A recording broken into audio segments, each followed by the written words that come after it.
Looking at Brexit, how far have we come? Well, I guess things have been moving quite slowly really since the vote last June. We've had the situation where I guess there's quite a lot of angst against the vote that happened, and people obviously taking the government to court to say they have to go back to Parliament. So not much has really been happening in terms of Brexit. I guess the Prime Minister has stated that next March they will engage Article 50, which will then trigger the process. So what's Parliament going to do? They're not going to re-look at it. Well, this is, I guess, the big unknown at the moment, but I think generally there's a feeling that they won't vote against Brexit because it was the will of the people to leave the EU, but there might be some more conditions put on about the process and how it happens. New Zealand's future? Well, it's interesting. I mean, if we were back in the 1930s, I think we would be very concerned with the Brexit issue, where 90% of our exports went to the UK. But now really only about 2.3% of our exports go to the UK. So on the one hand, you might say, well, it's a marginal player in our export field. But on the other hand, it is very important for certain sectors, such as the sheep meat sector, where a good 20% of our exports go, over $500 million. And also for our wine industry, where it's also one of our biggest markets. So for certain sectors, I think they're very interested in the Brexit discussions. Is it a case of our marketing people should get over there now? Well, I mean, it's a number of challenges. If you think what's happened with the exchange rate, immediately effect of that is being felt in the sheep meat industry with sort of lower prices. I think there's also quite a weak demand from the UK this year. So I think there's two choices. Do you go and try and boost the UK market, or do you move and look at our other markets to try and take the product? But part of the problem is, I guess, the UK is a very good market for leg of lamb. So, if you think about the whole animal, it's a good market for that, which may not be so strong elsewhere. So they've got to really think about the balance of the animal and where the different markets are.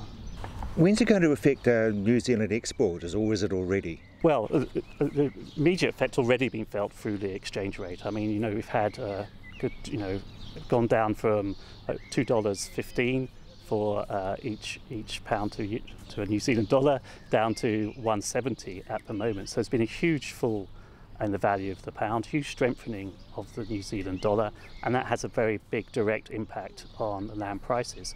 And we've seen in the UK, big discussion about whether or not the supermarkets will feed through these higher import prices to their consumers, and they're really fighting against it because they're in big internal fighting within the supermarkets against the discounters, cheaper prices. They don't want to be seen to be raising that price. So that means higher New Zealand prices aren't being pushed through to consumers in the UK, therefore it's pushing back lower prices to producers in New Zealand. So they're feeling that already, I would say.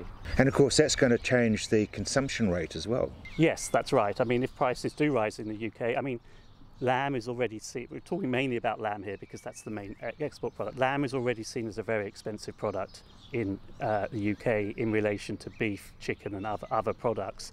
So again, supermarkets don't want to be seen to be putting lamb prices up further because consumption will decline.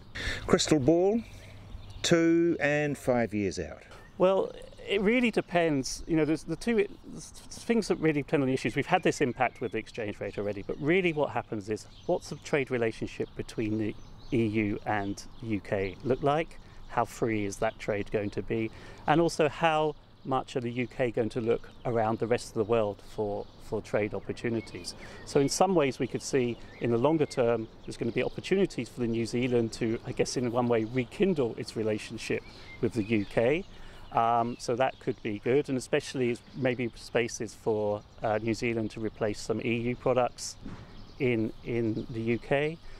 But on the other hand, there's going to be a delay in the sort of freeing up of the trade talks that we've been having. For instance, EU have just entered into free trade discussions with New Zealand, but that's going to be pushed down the agenda now whilst they're dealing with the Brexit problem. So I think there are challenges around that as well.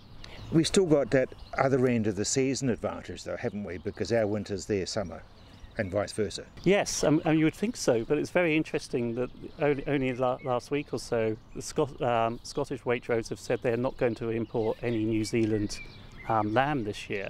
So you'd think because the sensitivities towards the British producers. So you think this kind of seasonality thing would mean it wouldn't be so important, but actually there seems to be discussions going on around that area to make it actually they are more in competition than we would have thought.